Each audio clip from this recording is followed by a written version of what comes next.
네, 매주 금요일은 지금 가장 뜨거운 현안을 놓고 정치권 얘기를 하는 시간입니다. 이 코너 이름을 최고의 정치라고 지었고요. 오늘도 두 분 나와 계십니다. 더불어민주당 박주민 의원, 자유한국당 김영우 의원. 안녕하세요. 네, 안녕하십니까. 반갑습니다. 목소리들이 다들 잠기셨어요. 아침 이른 아침이라 그러신지 오실 때 물 한 잔씩 물 앞에 있으니까 좀 드시면서 하시면 될 것 같습니다. 지금 제가 이 소개해드리기 전에 결국은 선거제 얘기로 귀결되는 거 아니냐. 그러니까 어떤 국민들의 어떤 이해관계를 대변하는 국회의원들을 뽑을 것이냐. 근데 지금 이게 한참 뭔가 갈등 중입니다. 선거제 관련해서 굶고 계신 상당도 있고요.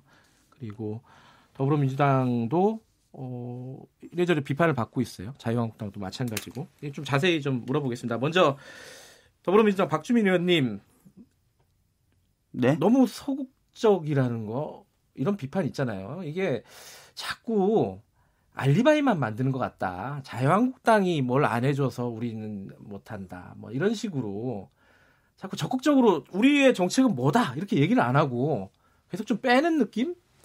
이거 진짜 어떻게 생각하세요? 내부에서? 아니 지난주에도 제가 나와가지고 말씀드렸다시피 이미 이제 예산안을 통과시키는 날에도 야3당이 얘기하는 것을 포함해서 그 선거제도 개편에 대해서 본격적으로 논의를 하자라는 합의문을 작성하려고 했었고요. 네. 그게 이제 자유한국당의 불참으로 무산이 돼서 이번엔 다시 이제 이번 주 월요일 날 최고위 결의로 원칙적으로 선거제도 개편에 적극적으로 나서겠다라는 내용의 결의를 최고위 차원에서 결의를 밝혔어요. 그렇기 때문에 사실 제가 오늘도 이제 야3당에 계신 분들 아침에 몇 분 만나뵀는데 저희는 됐다는 거예요. 저 민주당 됐는데 자유한국당을 좀 설득해서 데리고 오라는 거예요. 자, 김영우 의원님, 자유한국당 설득해서 데리고 오라는데 이게 되겠습니까? 지금은 설득이 안 될 것 같아요. 왜 안 되는 거예요, 그게? 제가 원내대표 되면 정말 한번 열심히 해보려고 그랬는데 안 됐습니다. 우리는 그렇게 생각해요. 지금 국회의원에 대해서 사실은 국민들의 정서는 신뢰는 아주 땅에 떨어져 있잖아요. 네. 근데 우리 국회의원 입장에서 우리가 정말 벼룩도 낯짝이 있다 이런 생각을 해요. 왜냐하면 연동형 비례라고 하는 것은 이것이 가능하기 위해서는 지역구 의원을 대폭 줄이든지 아니면 전체 의석수, 국회의원 수를 또 늘리든지 그것도 꽤 늘려야 됩니다. 그렇지 않으면 연동형 비례제라는 게 가능하지가 않아요. 지금 구조에서.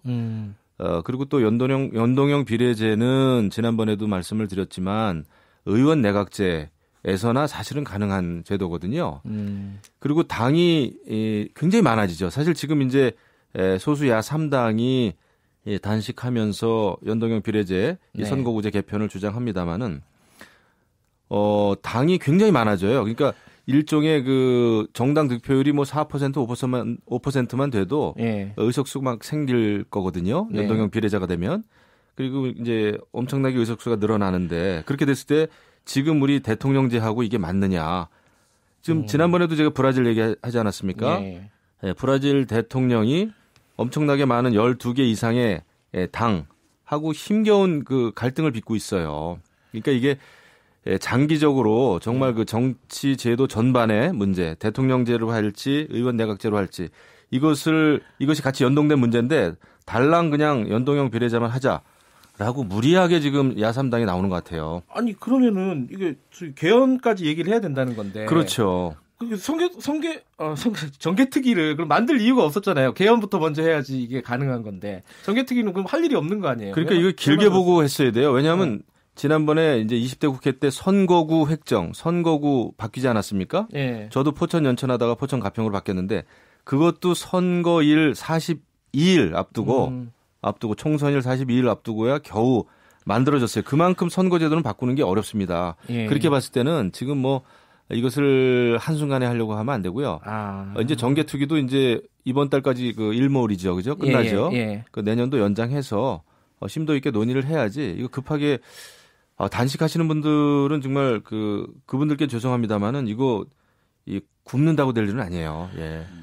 어떻게 생각하세요, 박 의원님은? 일단은 뭐 연동형을 도입하게 되면은 또 그 도입된 제도가 좀 제대로 돌아가려면 비례 숫자가 늘어나야 되는 건 맞습니다. 그럼 방법은 두 가지죠. 방금 말씀하셨던 것처럼 전체 의원 정수를 늘리면서 비례를 늘리는 거 하나, 아니면 전체 의원 수를 묶어두고 비례를 늘리면서 지역구를 확 줄이는 거.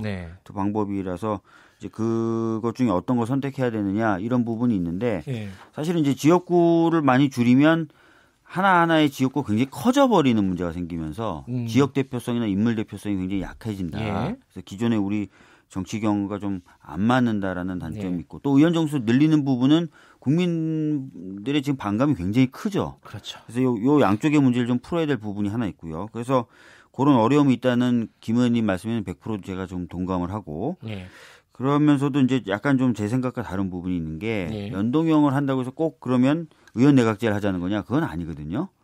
대통령제와 대통령제와 연동형을 하고 있는 나라가 있고 또 연동형을 한다고 반드시 무수하게 많은 정당이 생기느냐? 이거는 정치학자들 분석에 따라서도 정치 지형과 문화에 따라서 다양한 결과가 나올 수 있기 때문에 반드시 그렇다고 볼 수 없다라는 얘기도 있고요.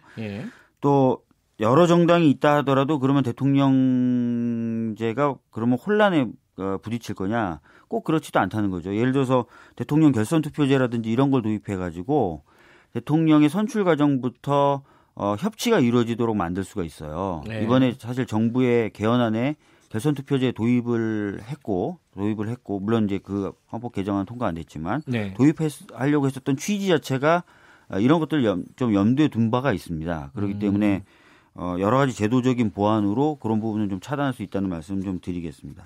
근데 제가 볼 때 이제 이번 그 소수 야당 3당이 선거구제 개편을 하면서 이렇게 농성을 하고 하는 걸 보니까 정말 연동형 비례제 하면은 좀 곤란할 수 있겠다라는 생각이 오히려 들어요. 오히려요. 지금도 보세요. 지금 양상이 야3당은 민주당한테 당신들이 자유한국당 좀 설득해가지고 안을 가지고 오라. 우리가 합의할 수 있게. 이렇게 하고 있고 또 민주당은 자유한국당 빨리 안을 내라. 막 이런 식으로 하고 있단 말이죠. 그러니까 지금 이렇게 숫자가 많지 않은 당의 숫자인데도 불구하고 이렇게 힘든 게임을 하고 있잖아요. 그런데 연동형 비례제 해가지고 정말 야당 숫자가 야당이 아니죠. 여당도 그때는 이제 지지율이 굉장히 낮더라도 여당이 될 수 있겠죠. 정당 득표가 낮더라도 그렇게 됐을 때는 정말 복잡해집니다. 그리고 대통령제하고 이게 당의 숫자가 많은 거 이게 가능은 해요. 연동 비례제가 가능은 합니다. 뭐 제도를 그렇게 만들면 돼요. 하지만 평균적으로 봤을 때 대통령제하고 연동형 비례제도가 잘 안 맞는다. 조화를 이루기가 어렵다라는 것이 이제 드러나니까 저희가 이것은 대통령제나 의원 내각제 같이 이제 연동해서 생각을 해야 된다. 일단은요. 그러면 야3당이 지금 단식 농성을 하는 게 이게 뭐 딱 잘라서 이제 동료 의원들 얘기니까 뭐 그 워딩을 어떻게 쓰셔야 될지는 잘 모르겠지만은 본인들 당 야3당의 의원 수를 늘리기 위한 밥그릇 싸움이다. 이렇게 보시는 건가요? 그거는 뭐 아주 그게 사실이죠. 현실이죠. 사실이다. 밥그릇 싸움이죠. 그렇지 않으면 이걸 이 정도로 할 이유가 없고 이거는 명확합니다. 왜냐하면 뭐 10% 15%만 돼도 엄청나게 그 의원 숫자가 늘거든요. 그분들 되게 화내실 텐데. 그렇죠. 이렇게 첨예하게 부딪히는 문제예요. 그래서 이게 풀기 어렵죠. 박 의원님은 어떻게 생각하세요? 근데 지금 그 김 의원님 말씀에 저도 좀 반박을 좀 하고 싶은데 사표가 굉장히 많이 발생했던 것들에 대한 문제 지적은 굉장히 오래 있어 왔거든요. 비례성 문제요? 비례성 문제, 대표성도 문제가 되고요. 그래서 이 부분에 대한 개선책들을 좀 고민하고 시정해야 된다는 얘기가 제가 알기로만도 거의 20년 이상 된 종이란 말이에요. 그래서 제도 변화가 필요합니다. 필요한데 그 이제 구체적인 내용을 좀 논의를 좀 시작을 해야 되고 시작하기 위해서는 각 당이 자신들의 어느 정도 입장을 좀 가질 필요가 있는데 자유한국당 같은 경우에는 뭐 지난주에 이제 김 의원님 직접 말씀해 주시기도 하셨지만 아직 안을 아예 만들지 않았다는 거고 안에 대한 논의가 아직 안 되고 있다는 거예요. 그러면은 이런 상황에서 그러면 야3당이 지금 단식하고 있는 걸 단순히 밥그릇이라고 얘기하는 것은 좀 지나친 것 같고요.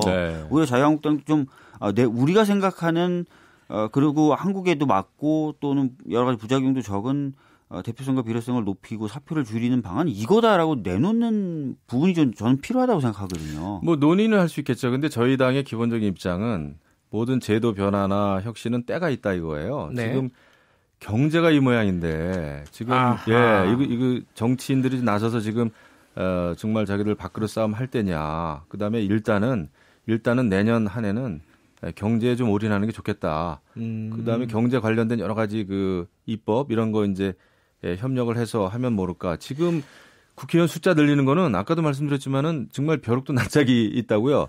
도저히 우리가 이야기하기 어렵다. 이런 국민 정서를 이제 얘기하는 겁니다. 그러니까 이거는 사실은 두 분에게 다 드리고 싶은 말씀인데 이 국회의원 숫자를 가지고 자꾸 알리바이를 내세우는 것 같아요. 아니 국민들한테 어떻게 우리가 설득을 하냐. 네. 그러니까 우리 못한다. 그냥 이렇게 안 하겠다라는 논리로 어렵다라고 말씀하시는 거 아니냐. 양 당도 다. 아니죠. 저희 당 같은 경우에는 아니에요. 정말 국민분들 설득이 어렵다면 300석으로 묶어놓고 비례를 늘리고 지역구를 줄이겠다는 얘기까지 하고 있어요. 그 얘기도 논의가 되고 있어요. 아니 이미 윤호중 사무총장이 그런 얘기 했죠. 그러니까 자유한국당은 우리 같은 경우에는 또 농촌 출신 저 같은 경우도 지금 이제 서울 면적의 3배가 넘습니다. 우리 지역구 넓이가. 지역구가 포천하고 가평이요. 이런 상황에서 이제 만약에 비례가 좀 왕창 늘고 지역구가 줄면 이거는 뭐 지역 활동은 거의 포기하다시피 해야죠. 그 도저히 다닐 수가 없어요. 그러면 지역 대표성도 없어질 뿐더러 현실적인 말씀. 그렇죠. 그 지역 주민들이 국회의원을 하나를 뽑아 가지고 아마 1년 가도 얼굴 못 볼 겁니다. 2년 가도 못 볼 거고요. 이렇게 됐을 때 지역 활동을 할 수 있겠나 도저히 저는 그런 생각도 드는 거죠. 그 자유한국당은 안이 저는 있는 것 같아요. 그 안이 현상 유지? 지금 선거구제 개편 지금은 하지 말자. 이게 아닌 것 같아요. 그런 분위기가 있어요. 사실은 강해요. 왜 지금 굳이 선거구 개편을 해가지고 이게 무슨 위헌 사항은 아니거든요. 지금 과거의 그 선거구 획정 문제는 헌법재판소의 위헌 판결에 따라서 어쩔 수 없이 우리가 바꿔야 됐습니다만은 이거는 그런 게 아니란 말이죠. 한 가지씩만 더 여쭤보고 간단하게 여쭤보고 다음 주제로 넘어갈게요. 자유한국당의 심상정 정개특위 위원장이 주말까지 안을 달라고 했어요. 주실 건지. 주말이면은 내일하고 모레 아닙니까? 그거는 현실적으로 불가능하다. 이 정개특위에 이미 A, B, C 3가지 안이 나와 있어요. 그러니까 의원 정수 300명으로 묶어두고 대신에 비례를 그중에 100명, 뭐 지역구를 한 200명 정도로 하는 안 A안, B안은 이제 도농복합형을 포함한 안, C안은 의원 정수를 좀 늘려서 하는 안이 나와 있습니다. 그래서 뭐 정개특위에서 본격적으로 논의를 하면 되거든요. 그래서 자유한국당도 지금 안 한다. 무슨 선거개혁이냐 이런 얘기 하지 마시고 정개특위 가동시키고 거기서 결정되면은 좀 하겠다. 이런 식의 얘기라도 좀 해주시면 지금 굳어있는 이 국회가 좀 풀리지 않을까. 근데 민주당이 한국당 좀 설득할 방법은 없어요? 아니 그래서 저희가 하는 방법이 저희가 얘기한다고 되는 거, 저희만 얘기한다고 되는 게 아니니까 야삼당 보고 우리 같이 사당이 함께 자유한국당 설득하자고 얘기하고 있는 거죠. 도농복합 선거구제 이런 얘기도 해야 되는데 다음에 하시죠. 뭐. 네, 그럽시다. 자, 지금 최고의 정치 박주민 의원 더불어민주당, 김영우 의원 자유한국당 함께하고 계십니다. 유치원 3법 얘기해 볼게요. 일단은 임시국회 논의가 지금 진행이 되고 있는데 원포인트로 가는 거예요? 아니면 좀 며칠 갑니까, 박주민 의원님? 아니, 지금 아예 이 부분에 대해서 제대로 얘기가 되고 있지 않은데요. 그러니까 유치원 3법만을 위한 원포인트로 갈 수도 있고요. 있어요? 아니면 그 대법원장 김성환 그 인사청문회 이미 마쳤거든요. 그렇게 동의안까지 넣을 수도 있고요. 아니면 다른 몇 가지를 해서 정개특위 연장, 사개특위 연장 이런 거 다 해야 되잖아요. 정개특위 연장, 사개특위 연장까지도 하고 다른 법안도 해서 좀 며칠 더 할 수도 있는 거죠. 아직 구체적으로 결정이 안 됐다. 자유한국당은 어떻습니까, 입장이? 결정 안 됐죠. 지금 뭐 우리는 엊그저께 지금 그 새 원내대표 뽑지 않았습니까? 부대표단 지금 구성도 안 돼 있고 뭐 아무것도 안 돼 있습니다. 그런데 유치원 3법 같은 경우에는 좀 내부 토론도 좀 필요합니다. 이게 여러 가지 회계 처리 방식이라든지. 많이 하지 않았어요? 근데 그래도 좀 해야 돼요. 그리고 이게 왜냐하면 사실은 우리 저 민주당의 박용진 의원님이 이제 그 유치원 3법 발의도 하셨고 뭐 좋은 의견 많이 내셨습니다만은 사실 이거 내부 들여다보면은 토론해야 될 구석이 한두 군데가 아닙니다. 예, 이게 그리고 여러 가지 근데 지금 이제 조금 우리가 볼 때 이렇게 가면 안 된다라는 것이 예, 마치 선과 악의 개념으로 자꾸 몰고 가는 것 같아요. 예, 이거 무슨 사립 유치원 모든 단체가 마치 부정을 크게 저지른 양 이렇게 가서도 안 되고 또 지금 유치원 3법이 완전히 정의의 편이냐? 저는 그것도 아니라고 봅니다. 어떤 측면에서요? 굉장히 복잡해요. 왜냐하면은 학부모들이 내는 그 교육비, 학부모 부담금하고 그다음에 나라에서 지원하는 지원금하고 이것을 일괄적으로 똑같은 회계 처리하고 또 유용했을 때 똑같이 처벌하자. 이런 것도 문제는 있거든요. 그러면은 차라리 국가가 정말 그 모든 사립 유치원을 뭐 전액을 대주고 말이죠. 통제, 감독 관리를 또 완전히 투명하게 한다 하면은 얘기가 되는데 그렇지 않고 그러면 국립이죠. 뭐 그게 그렇죠. 사립은 아니죠. 제 얘기가 그거예요. 그래서 이것은 접근이 잘못됐다고 봐요. 어떻게 보십니까, 박주민 의원님? 일단은 교육 목적의 회계들이거든요. 그러니까 유치원에 이제 재정이 다 아시겠지만 3개 파트로 돼 있지 않습니까? 정부가 주는 보조금, 정부가 주는 학부모 지원금, 그다음에 학부모들이 부담하는 학부모 부담금 이 3개인데 이 3가지는 목적이 교육이에요. 그렇기 때문에 하나로 관리하면서 이 돈들이 교육에 진짜 쓰였는지를 투명하게 공개하는 건 굉장히 필요하다고 봅니다. 그렇기 때문에 뭐 정부가 주는 2가지는 공개하고 학부모가 교육을 위해서 내는 돈은 그걸 어디다 쓰든 공개를 전혀 안 하고 이건 좀 논리에 안 맞는 것 아니냐. 그리고 실제로 학부모들이 느끼기에도 좀 모순되거나 불합리하다고 느끼고 계신 거죠. 이번에 지원금을 보조금으로 바꾼다는 얘기요. 그 얘기는 조금 수정할 용의도 있다라는 거 아니에요, 지금 민주당? 그러니까 지금 김 의원님께서 논의가 더 필요하다고 하지만 지금 교육위 법안 심사 소위에서 많은 논의가 있었고요. 바른미래당 쪽에서의 중재안도 나와서 그 중재안의 내용 중에 하나가 지금 김 기자님 말씀하신 지원금을 보조금으로 바꾸는 부분을 조금 양보하자 뭐 이런 얘기도 나오고 형사처벌 문제도 형사처벌이 너무 과도하다면 약간 과태료 정도로 가는 방법 이런 안들도 나와서 얘기가 되고 있어요. 김영우 의원님 지금 이런 중재안이 나왔는데 중재안도 못 봤나요? 자유한국당은? 이게 그렇게 단순한 문제가 아닙니다. 잘못하면은 정말 위헌 소송까지 걸릴 수 있는 문제예요. 그 수입에 대해서 그러니까 들어오는 돈에 대해서 사립 유치원 입장에서 모든 돈 자체를 그 원장이든 그 소유자가 어떻게 쓰는지에 대해서 그러니까 지원금 받는 거, 보조금 받는 거에 대해서 회계를 투명하게 한다. 그것까지는 뭐 이해할 수 있겠죠.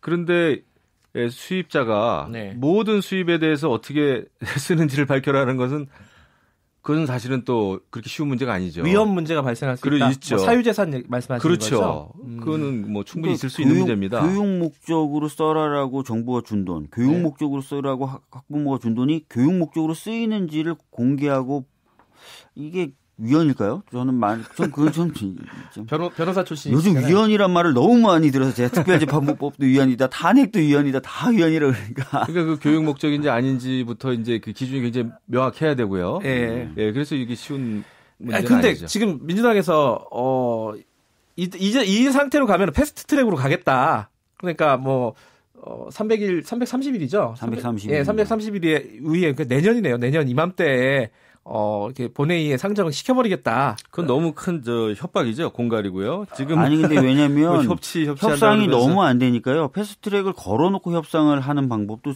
고민해 볼 수 있는 거예요. 그래서 협상이 되면 그 안을 통과시키고 패스트트랙 건 안을 폐기하거나 하면 되거든요. 그런 방법도 있어요. 근데 패스트트랙이라 그런 거는 그 일당의 입장에서는 생각을 할 수 있는지 모르겠으나 그건 야당의 입장에서는 도저히 있을 수 없는 일입니다. 모든 거를 이렇게 패스트트랙부터 만약에 올려놓고 한다면 그것은 얘기 안 되면 우리는 이거 강제로 하겠다라는 그거기 때문에 아니 근데 협치하고는 너무 거리가 멀어요. 더불어민주당 혼자로는 패스트트랙 절대 못 걸고요. 다른 야3당, 그러니까 자유한국당을 뺀 당은 그나마 같이 가자고 하고 있기 때문에 하는 거예요. 그게 상임위의 5분의 3 의원인가요? 아시다시피 이제 제가 발의하고 통과시켰던 제2기 세월호 특접 입법도 그게 패스트트랙의 최초 사례거든요. 그때도 너무 얘기가 안 되고 그렇게 되다 보면 아예 본회의 못 올라가니까 330일 를 좀 허비할 생각하고 야삼당들하고 해서 한 거거든요. 야당 입장에서 지금 김영우 의원은 협박이다. 이거는 아니 근데 그때도 보면 아무리 노력을 해도 아예 테이블 위에 얹어주질 않아요, 안을. 이번도 지금 보시면 법안 심사 소위에서 근 지금 한 달 반을 얘기했는데 논의가 더 필요하다고 하시니까 이제. 근데 그만큼 중요합니다. 중요한 문제이기 때문에 토의가 좀 필요한 거고요. 절대 이 급하게 할 문제는 아니에요. 이 제도가 하나 정착되기 위해서는 그게 만약에 또 잘못 정착이 되면은 그 엄청난 후폭풍이 있기 때문에 이런 거는 하나하나 꼼꼼히 따져보는 게 맞을 거예요. 중요하지만은 급하진 않다. 그게 잠깐만 그게 성립이 되는 말인가요? 중요하기 때문에 급하게 해서는 안 된다는 겁니다. 급하게 해서는 안 된다. 그럼요. 어떻게 생각하세요, 박주민 의원님? 중요하니까 좀 서둘러서도 하고 또 꼼꼼하게도 챙기고 그러려면 이제 많은 에너지를 들여서 하자. 뭐 본격적으로 얘기하면서 진행하자. 알겠습니다. 여기까지 듣게요, 두 분. 박주민 의원님 그리고 김영우 의원님 감사합니다. 네, 너무 급하게 확 끝냈네요. 죄송합니다. 네. 최고의 정치. 중요한 얘기인데 이렇게 급하게.